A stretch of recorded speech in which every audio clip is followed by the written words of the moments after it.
Imagine کریں کہ آپ فیس بک استعمال کر رہے ہیں اور فیس بک میں کوئی بھی تصویر نہیں ہے۔ ہر پوسٹ کو سمجھنے کے لیے صرف اور صرف الفاظ لکھے ہوئے ہیں۔ آپ کے پسندیدہ ایپ میں کہیں بھی کوئی امیج نہیں ہے اور نہ ہی کوئی ویڈیو ہے۔ آپ کتنے عرصے تک فیس بک ایسے ہی استعمال کر سکیں گے؟ آپ اس طرح بغیر تصاویر کے اس ایپ کو 3 دن سے زیادہ بالکل بھی استعمال نہیں کر سکتے۔ اور اسی طرح اگر آپ کی سائنس کی کتب میں صرف تھیوری ہو اور کہیں بھی کوئی تصویر نہ ہو تو کیا خیال ہے آپ کا ان کتابوں کو سمجھنا کیا پھر بھی آپ کے لیے اتنا ہی آسان ہوگا؟ شاید کبھی نہیں، کیونکہ تصاویر کسی بھی چیز کو سمجھنے میں انتہائی مدد کرتی ہیں اور اس نے ہماری زندگی کو بہت آسان بھی بنایا ہے۔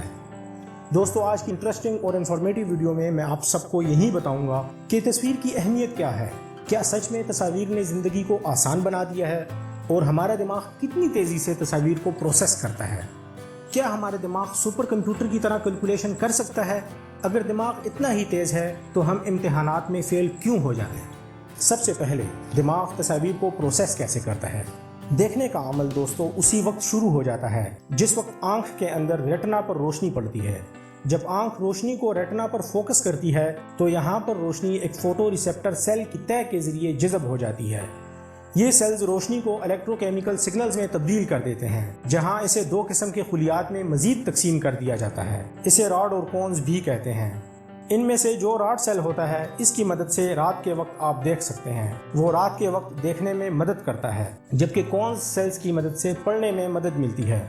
اس کے بعد الیکٹرو کیمیکل سگنلز دماغ کی مختلف تہوں سے گزرتے ہیں اور آخر میں آؤٹ پٹ کی معلومات آپٹک اعصاب کے ذریعے دماغ کو بھیجی جاتی ہے۔ دوستو، ہمارے دماغ کی بصری خصوصیات کو سمجھنے کی صلاحیت ہمیں کسی بھی چیز کا لاکھوں مختلف طریقوں سے تجزیہ کرنے کے قابل بناتی ہے۔ دوستو، اب بات کرتے ہیں کہ ہمارا دماغ کتنی تیزی سے تصاویر کو پروسیس کرتا ہے۔ ہمارے دماغ میں تقریباً 100 بلین نیورونز ہوتے ہیں، 100 ارب، اور یہ بہت زیادہ طاقت ہے۔ ان نیورونز کی مدد سے ہمارا دماغ 1 سیکنڈ کے 1000ویں حصے میں ہی کسی بھی چیز کا جواب ہمیں دے دیتا ہے، اور دماغ کو ہمیں بصری محرکات کا جواب دینے میں بھی اوسطاً 500 سے 400 ملی سیکنڈز لگتے ہیں۔ جب ہم کسی بھی چیز پر غور کرتے ہیں تو اس وقت ہمارا آدھا سیکنڈ صرف موٹر سگنلز اور رسپانس دینے میں ہی خرچ ہو جاتا ہے، اور اس طرح صرف تجزیہ کرنے اور رد عمل کا فیصلہ کرنے میں لگنے والا وقت واقعی بہت کم ہے۔ اسی طرح دماغ کے لیے معلومات کو تحلیل کرنے کے لیے صرف تقریباً 50 سے 100 ملی سیکنڈز کی اعصابی سرگرمی ہی کافی ہے، اور اس طرح پیچیدہ بصری محرکات کی شناخت اور فرق کرنے کے لیے صرف 20 سے 30 ملی سیکنڈز کی ہی ضرورت ہوتی ہے۔ دوستو، یہاں پر ایک سوال آپ سب کے ذہن میں ضرور آ رہا ہوگا کہ اگر ہمارا دماغ اتنا تیز ہے تو ہم سپر کمپیوٹرز کی طرح تیزی سے کیلکولیشن کیوں نہیں کر سکتے؟ جی ہاں دوستو، ہم سب جانتے ہیں کہ ہمارا دماغ واقعی میں بہت تیز ہے، لیکن اس کے باوجود بھی ہمیں مختلف چیزوں کا تجزیہ کرنے کے لیے یا پھر حساب کتاب کے معاملات دیکھنے کے لیے کمپیوٹر کی ضرورت رہتی ہے۔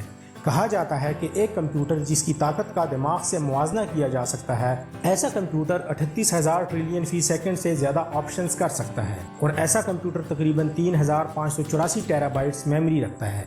زبردست ہے نا اتنی طاقت، لیکن اس کے باوجود ہم اپنے امتحانات ٹھیک سے پاس نہیں کر پاتے۔ IBM کا بلو جین سپر کمپیوٹر تیز ترین سپر کمپیوٹرز میں سے ایک ہے۔ اس میں 1 سیکنڈ میں 92 ٹریلین آپشنز کیے جا سکتے ہیں، اور اس کی 18 ٹیرا بائٹس سٹوریج کی صلاحیت ہے، لیکن ہم اتنے تیز کیوں نہیں ہو سکتے؟ دوستو، کیا آپ جانتے ہیں کہ اصل میں فرق کہاں پر ہے؟ فرق دونوں کے کام کرنے کے طریقے میں ہے۔ ایک کوڈ پر عمل درآمد اور نیورون فائرنگ کے درمیان کوئی سادہ موازنہ نہیں ہو سکتا۔ ایک سپر کمپیوٹر کو جب کوئی خاص آپریشن دیا جاتا ہے تو یہ اپنی تمام کمپیوٹنگ پاور کو اس آپریشن کے مکمل کرنے پر مرکوز کر دیتا ہے۔ یہ اپنی تمام طاقت کو مخصوص کام کے لیے وقف کر سکتا ہے، لیکن ایک جگہ ہے جہاں سپر کمپیوٹرز اب بھی پیچھے ہیں، وہ ایک شعوری سوچ ہے۔ یہ وہ جگہ ہے جہاں ہمارا دماغ مختلف اور انتہائی شاندار ہے۔